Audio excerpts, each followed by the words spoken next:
Señor presidente de la Comisión, señor ministro, señores congresistas, creo que existen dos temas distintos que están superpuestos y que es bueno hacerlos explícitos, ponerlos en discusión, porque suponen distinto grado de responsabilidad.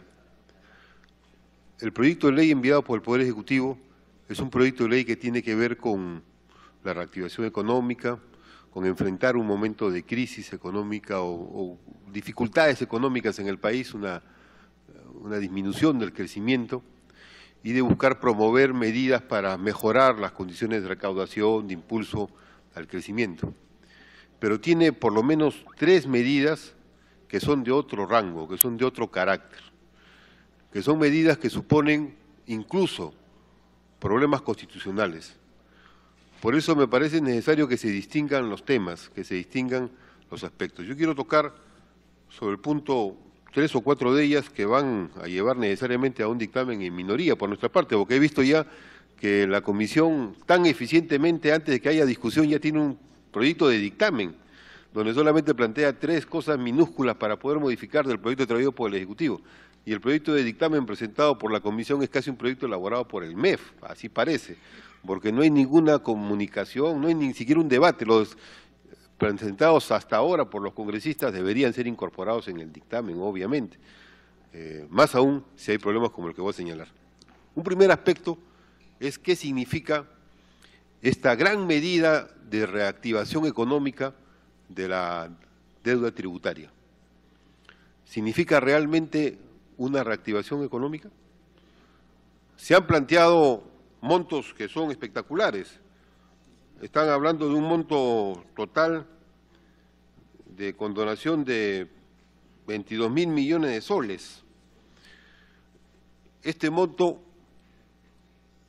se daría si es que se hace la reestructuración tributaria, porque se van a extinguir deudas que son incobrables o que son imposibles de ser cobradas. La pregunta es, ¿realmente es así? Pero el fundamento para hacer esta condonación es que eso va a significar una reactivación. Y es claro que como política de corto plazo no tiene ninguna garantía.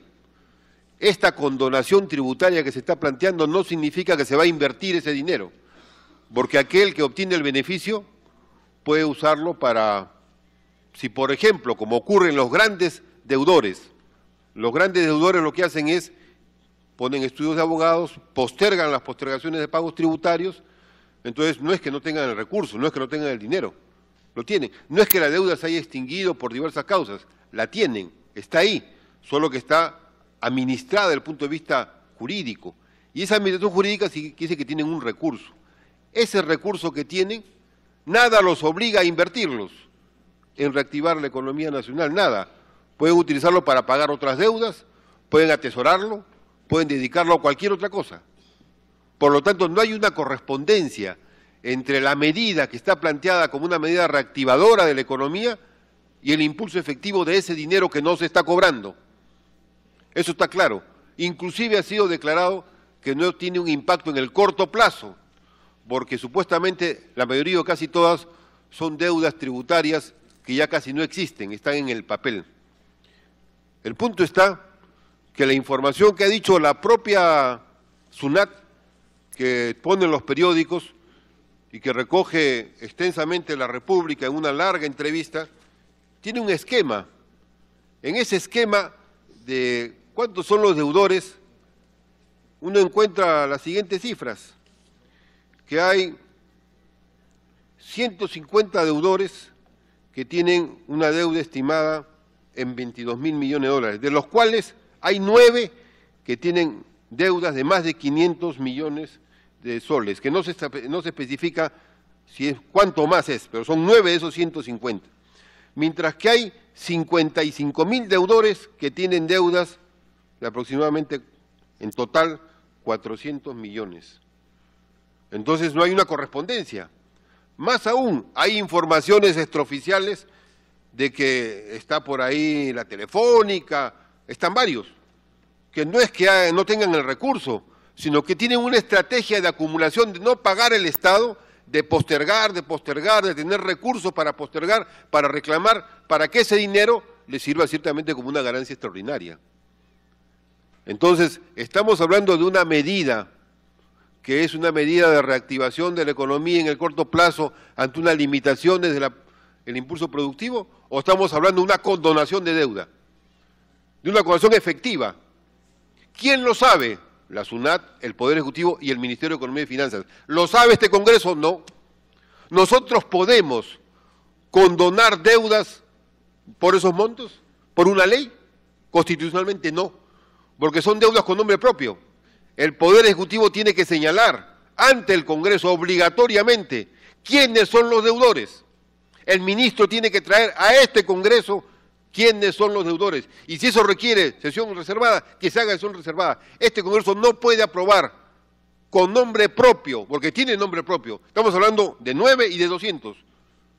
9 los mayores y 150. Nombre propio. Ese nombre propio tiene que demostrarse que son deudas extinguidas, tiene que demostrarse que son deudas de papel, tiene que demostrarse que no son formas de acumulación a través de juegos jurídicos para ir postergando pagos. Eso tiene que demostrarlo el Ejecutivo ante el Congreso, en sesión pública o en sesión reservada, pero tiene que demostrarlo. El Congreso no puede aprobar una condonación de esta envergadura, que es condonar un monto parecido al 20% del presupuesto de la República. De esos montos estamos hablando. No estamos hablando de un poco de dinero, de un poco de recursos por ahí. Estamos hablando del 20% del presupuesto de la República que se condona a personas específicas, personas jurídicas específicas, con deudas concretas, algunas de las cuales no están extinguidas, no son de papel, son reales y son mecanismos de acumulación de dinero en la estrategia empresarial. Más aún, que no tiene ningún impacto efectivo en la dinámica de corto plazo para dinamizar la producción. No es ese el objetivo, no ese es el resultado.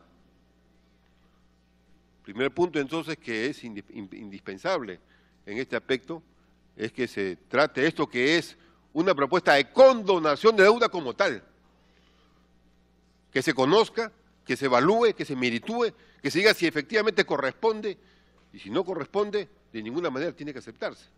Si son deudas extinguidas, pasadas por el papel, es un asunto, pero son deudas efectivas de una estrategia empresarial de acumular, quitando los recursos al público, quitando los recursos al Estado, eso de ninguna manera tiene que aceptarse, eso no puede aprobarse, eso es inconstitucional, eso es regalar dinero público, regalar dinero de todos los peruanos a determinados sectores privados.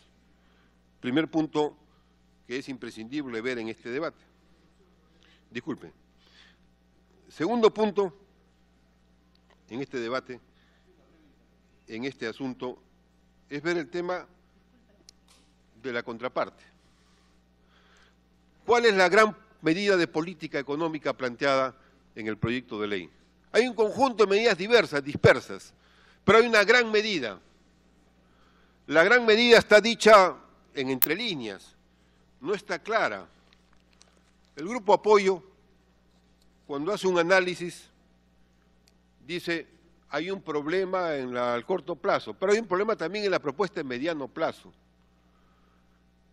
En la propuesta en mediano plazo lo que está ocurriendo es que la política económica en la cual ha estado sustentándose el ministro Castilla, desde el comienzo del gobierno, ha sido de que habían en curso varias grandes inversiones de la gran minería, y esas grandes inversiones ya están en camino. Entonces, está caminando como camina y ahí se inició Toromocho, está la ampliación de Cerro Verde, está Las Bambas, Santa Pacay, hay un conjunto de 15 o 20 grandes proyectos mineros que están con programas de inversión en ejecución que están realizándose.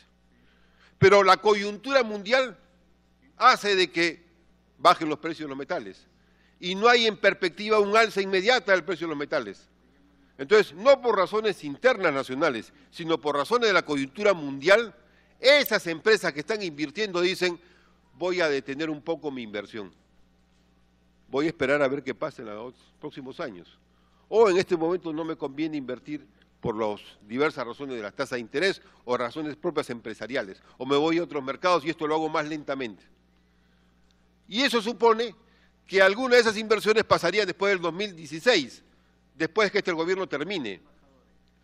Entonces, cuando se dice, vamos a dar un shock de confianza, No es el shock de confianza al pequeño inversionista, al mediano inversionista o inclusive al gran inversionista nacional. Es a esta inversión, que es la inversión minero-energética, que es la más importante inversión que ha estado desarrollándose en el país y que está desarrollándose en el país. Y la propuesta de política que se hace frente a esa gran inversión no es incentivarla. Por ejemplo, después de 2 años recién está anunciándose que ahora va a haber gasoducto el Surandino y está por el momento un solo postor, ya. Después de 2 años de dar vueltas y vueltas.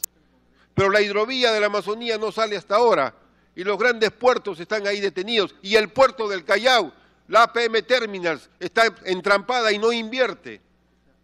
Y el puerto del Callao tiene un problema inmenso porque no se mejora las profundidades necesarias para entrar al puerto, no hay vías de acceso y la empresa APM Terminals trabaja peor porque ENAPU le gana en sus ratings de haber manejado las cargas en el puerto del Callao.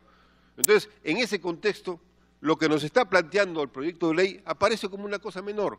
Vamos a hacer un nuevo modelo de contrato de estabilidad tributaria para estas inversiones. Y le vamos a dar un plus. ¿Cuál es? Que ese nuevo contrato de estabilidad tributaria, no solamente para la inversión minera, que después va a ser proyectada la inversión en energía, porque así lo está pidiendo la Sociedad de Hidrocarburos, que preside Beatriz Merino, sino que vamos a hacer que todas las inversiones conexas, asociadas a la concesión, y ponen una fórmula tan ambigua que es, por ejemplo, si una empresa tuviera un yacimiento minero al borde del mar, podría utilizar ese contrato de estabilidad tributaria para poner una planta hidroeléctrica, podría utilizarlo para poner un puerto, podría utilizarlo para poner un ferrocarril, podría utilizarlo para cualquier otro tipo de inversión. El mismo contrato de estabilidad tributaria, eso es lo que está planteado acá. El mismo contrato de estabilidad tributaria nuevo. Entonces uno dice, caramba, qué importante. Le están dando el contrato, pero eso no es cualquier asunto. Eso quiere decir que los ejes públicos de organización del territorio del Perú ya no va a ser decidido por el Estado, ya no va a estar en un plan, pese a que el Ministerio de Economía ahora se ha convertido en un CEPLAN, porque han formado una comisión de seguimiento de la inversión que por esta ley le están dando atribuciones que reemplazan al CEPLAN. Ya es el Ministerio de Economía, ya es todo el gobierno, ahora tiene también el CEPLAN, todo el gobierno lo tiene para su ejecución. Entonces, en adelante lo que están haciendo es que la estructura de los territorios del Perú, sus flujos fundamentales no son decididos por el interés de la nación, sino por el interés de la rentabilidad del capital y de esas empresas que están en esos lugares. Y ahí puede haber una contradicción. Por ejemplo, ¿qué interesa más en el norte del país? ¿Tener un puerto en Paita para exportar etanol y exportar minerales o que Paita sea un gran hub de perecibles para todo el desarrollo agroindustrial del norte del país? ¿Qué interesa más? Es una decisión de política de Estado, de uso del territorio como política del Estado. No es una decisión del inversionista que quiere hacer negocio. El actual inversionista que tiene a cargo el puerto privatizado de Paita dice que va a poner, que le han autorizado para poner un muelle para sacar 2 millones de toneladas de mineral y además ya tiene un muelle propio que ha hecho para sacar etanol. Y están cambiando los usos del territorio para que fundamentalmente sea la caña la que utilice el agua y las tierras en esa zona. Entonces uno dice, aquí estamos locos en este país. El territorio se ha privatizado, se está privatizando vía estos contratos de estabilidad tributaria nuevos, a los cuales se le da a la propia empresa concesionaria las facultades de utilizarlos en lo que quieran. Imaginen ustedes, en este momento ya tenemos en el centro del país y el sur del país, el centro y sur andino, donde está la mayor crisis del agua, donde se están desapareciendo todas las nieves que están en las alturas por el efecto del calentamiento global. Tenemos ya en este momento caminando Las Bambas y en poco tiempo va a estar caminando Tapacay y ya está Espinar. ¿Y qué se va a hacer? Se va a llevar por un mineroducto, o sea, usando el agua escasa en una zona de estrés hídrico, se va a llevar un mineroducto hasta Espinar, y en Espinar se va a hacer trabajo de fundición a los cuales se le está quitando los estándares ambientales, que va a afectar dramáticamente todas las zonas de agua. Entonces, ¿eso lo va a decidir quién? ¿El Estado? ¿El gobierno nacional? ¿Los gobiernos regionales? No, lo va a decidir el inversionista vía estos contratos nuevos de estabilidad tributaria, que tienen las facultades para hacer lo que quieran. El territorio se privatiza a manos de la rentabilidad del capital. y no a manos del interés de la nación, que incorpora ciertamente un adecuado trato con el interés del capital, que incorpora un trato con las empresas, pero que no supedita, que decide y dice, yo tengo en esta zona donde va a haber un estrés hídrico, tengo que cuidar mis nieves, tengo que cuidar mi agua, y no puedo hacer en estas zonas un mal uso del escaso nivel de agua que hay y que va a haber en los próximos años. Así como el caso del... ¿Qué pasa en el sur? En el sur, ¿qué vamos a poner? Una gran embarcación de minerales y una gran embarcación del gas para exportar fuera del Perú, o vamos a poner unas plantas petroquímicas y vamos a industrializar el sur del Perú. ¿Eso quién lo decide? ¿El inversionista o lo decide el Estado, la nación? Y pone las condiciones del territorio para que eso sea factible. Bueno, estos contratos de estabilidad tributaria que están planteados acá, con esa envergadura, en un parrafito, son la gran novedad de la política del ministro Castilla. Son la gran novedad, porque lo que están haciendo le están dando para decirle, señores, no dejen de invertir, no esperen hasta el siguiente gobierno, inviertan ahora, les vamos a dar esta gran facilidad. Ustedes van a hacer lo que quieran con el uso del territorio y sus recursos. Ustedes van a poner lo que quieran, aunque no sea lo que interese al país, ni a las regiones, ni a las localidades. Y uno dice, pero caramba, ¿y este gran beneficio qué otra novedad tiene? ¿Saben qué otra novedad tiene? En el cambio del artículo 85, escuchen bien, los titulares de la actividad minera comprendidos en los alcances del artículo 82, 83, 83A y 83B de la presente ley, para gozar de los beneficios garantizados, o sea, del contrato de estabilidad tributaria nuevo, presentarán un estudio de factibilidad técnico-económica que tendrá carácter de declaración jurada y que deberá ser aprobado por la Dirección General de Minería en un plazo máximo de 90 días naturales. Transcurridos estos y de no haber pronunciamiento por dicha dirección, se darán automáticamente aprobados. Y luego sigue, todavía, artículo 86, los contratos que garanticen los beneficios establecidos en el presente título son de adhesión y sus modelos serán elaborados por el Ministerio de Energía y Minas y el Ministerio de Economía y Finanzas. Más aún, los modelos de contratos serán aprobados por resolución ministerial y para el caso contemplado en los artículos 78 y 79 y por decreto supremo con el voto aprobatorio del Consejo de Ministros para los casos de los artículos 82, 83, 83A y 83B de la presente ley. Los contratos serán suscritos por el Viceministerio de Energía y Minas. O sea, están hablando no de contratos en los cuales el recurso natural es considerado propiedad de la nación.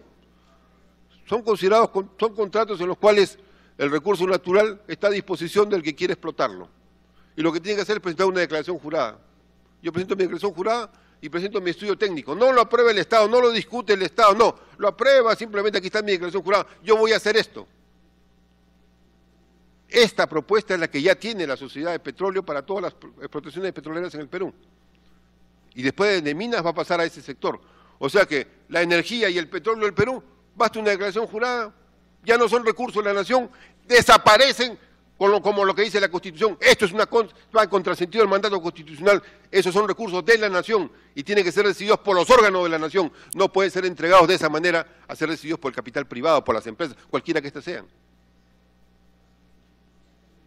Esto es gravísimo, señor presidente, señor ministro, esto es gravísimo. Esto es un cambio constitucional, no solamente es una política económica, es un cambio constitucional en lo cual es lo que se quiere hacer. Este es el shock de confianza. Se le dice, vengan, vengan, yo les doy lo que ustedes quieran.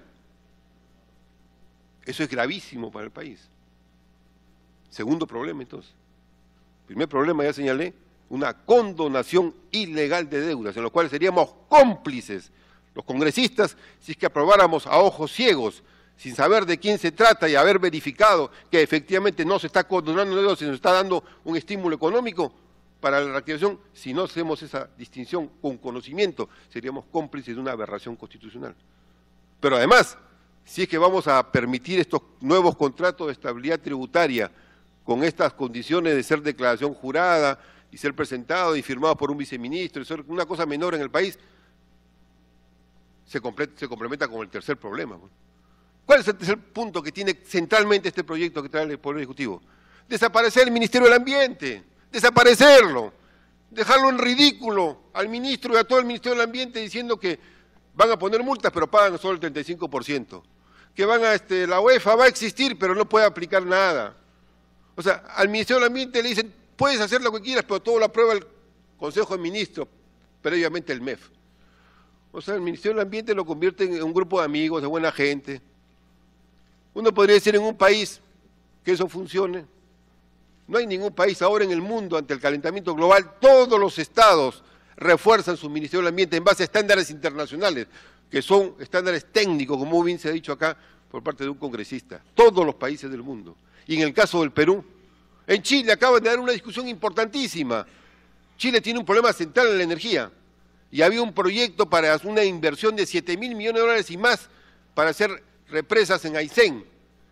Y por una razón ambiental, el Estado chileno ha decidido no hacerlo y buscar otra fuente de energía, por una razón ambiental, justa, adecuada, técnicamente sustentada. Y es una decisión del conjunto del Estado chileno, del conjunto de la nación chilena. En el caso del Perú, que vamos a tener la cumbre de calentamiento, aquí ya no va a ser la cumbre de control del clima, va a ser la cumbre para hacer una ceremonia de la destrucción del Ministerio del Ambiente y de las políticas ambientales en el Perú. Lo que se está haciendo es se está poniendo una norma que dice lo siguiente, fíjense ustedes lo que dice la norma, que los proyectos, las normas de ordenamiento territorial no definen el uso del territorio. ¿Cómo es? Dicen que no define, uno hace una zona, un plan de zonificación económica y ecológica, esas políticas no definen el uso del territorio. ¿Cómo es? O sea que las normas están en el aire, no sirven para nada. ¿Quién define el uso del territorio? El que invierte, el que pone la plata, el que tiene su contrato de estabilidad tributaria, ese pone el uso del territorio. Eso es lo que nos está diciendo esta ley. En un país que es uno de los más afectados en el mundo por el calentamiento global, ahora, no de aquí a 20 años, ahora, en ese país que tiene esa gravísima circunstancia, lo que nos está planteando el Ministerio de Economía y Finanzas es que desaparezca el uso del territorio fijado por uso público, es que desaparezca el Ministerio del Ambiente y se convierte en un pelele que da vueltas por ahí, que se ría todo el mundo de ellos y que traten de sobrevivir, y que las normas ambientales sean prácticamente pisoteadas y dejadas de lado, porque lo que marca es quién tiene el contrato de estabilidad tributaria. Y ciertamente todo queda supeditado a que vamos a ver, te relativizo el pago de la multa, te relativizo el contrato, te pongo punto más, punto menos. Es por eso, señor presidente, que nos parece que existen estos tres temas que son temas de contenido constitucional que no pueden ser tratados solamente como temas de ley si es que no son resueltos sus exigencias. Y estos tres temas tienen que ser respondidos por el Poder Ejecutivo en su conjunto, ciertamente por el Ministerio de Economía y Finanzas, y tienen que ser vistos por esta comisión y deben ser planteados como cuestión previa para que se vean adecuadamente de acuerdo a su nivel. Bueno, creo que el congresista simplemente está señalando uno de los puntos que yo he manifestado y que espero que en el debate puedan ser absueltos por el ministro de Economía y Finanzas. Muchas gracias.